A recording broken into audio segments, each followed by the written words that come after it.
Hi, I'm Danny Abe, executive producer at 343. And this year at E3, we're really excited to announce Halo Anniversary to the world.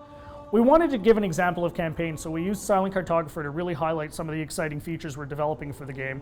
And now we want to share this with the rest of the world. So this is really your chance to get a behind-the-scenes peek at what we're doing with Halo Anniversary. Hope you enjoy. Okay, so let's dive right in and take a look at Silent Cartographer. This is exactly the same demonstration we gave to the press at E3. In fact, this is exactly the same build. So the exciting thing is that this build has come a really long way since we showed this at E3. It's kind of funny for me to look at it now and say, hey, the game looks much better now.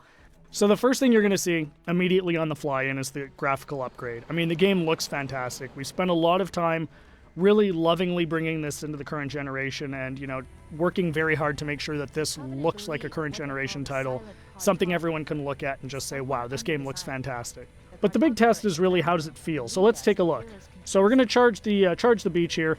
First thing you're going to get a taste of when you pick up this game and start playing is that this plays exactly like the original. That was a core development principle for us, is this game needed to play exactly the way it did 10 years ago. I mean, this is the game that launched a generation of shooters, so we had to make sure that that feeling was identical to that experience that everybody remembered 10 years ago, because this is really a gift to the fans. This is a way to relive the experience of playing Halo 1 for the first time, so we really wanted to make sure it was identical. And the way we did that was actually a fun technical trick. We're actually running portions of two engines at the same time. So the underlying code, the code controlling how the game feels, how the AI reacts, all of that stuff, is a lot of it's the original Halo 1 code, and that was really the best way for us to ensure that the game played exactly the same as it did 10 years ago. But on top of that, we've layered a new graphics engine that allows us to, make the game look fantastic and look like a current generation title. So it's really a great mix of the two. So at the end of the day, your Halo fan gets a game that plays exactly like they remember, but looks like a current generation title. We get some other benefits from this as well. As I said earlier, and I say this all the time, the primary goal for this game is to make sure Halo fans can relive the experience of what it was like to play 10 years ago. And one of the big tools we have in our box to do that is Classic Mode. So what's Classic Mode? At the touch of a button, you can swap back and see how the game looked 10 years ago. So here it is. This is, Halo 1 10 years ago. And it's really a magical feature for Halo fans because this just lets you go back in time and see exactly how this game looked 10 years ago. But the fun part is you can come back at any time.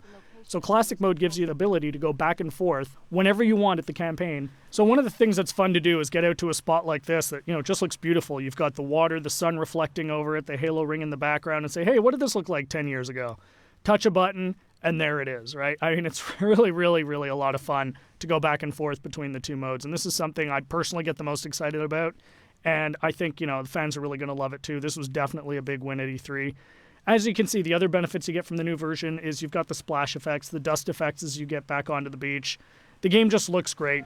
The other thing that's fantastic is for the first time, we're going to have co-op over live for the campaign. So you can hop onto the Warthog with a buddy and just plow through this game and, start mowing down grunts and elites and, just team up with a friend. Get on, go, hook up on live and play through the campaign together. And, we think people are really going to love that too.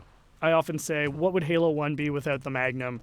And, of course, the Magnum's back. Everyone remembers that fantastically overpowered pistol that just enabled you to walk through and just mow through hordes of enemies.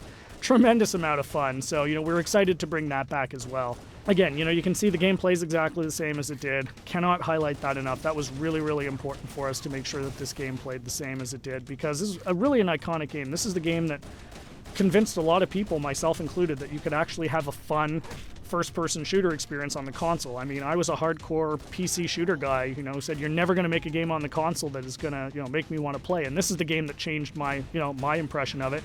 And it's the same for millions of Halo fans. And those fans, that's who this game is for. This game is really a labor of love for us here at 343, and we're really excited to be able to present it to you. So there's your sneak peek of Silent Cartographer. Really just the tip of the iceberg. We've got a lot more features we're going to announce as we get closer to launch. Come to Halo Fest at the end of August and see the whole game in action. See you then.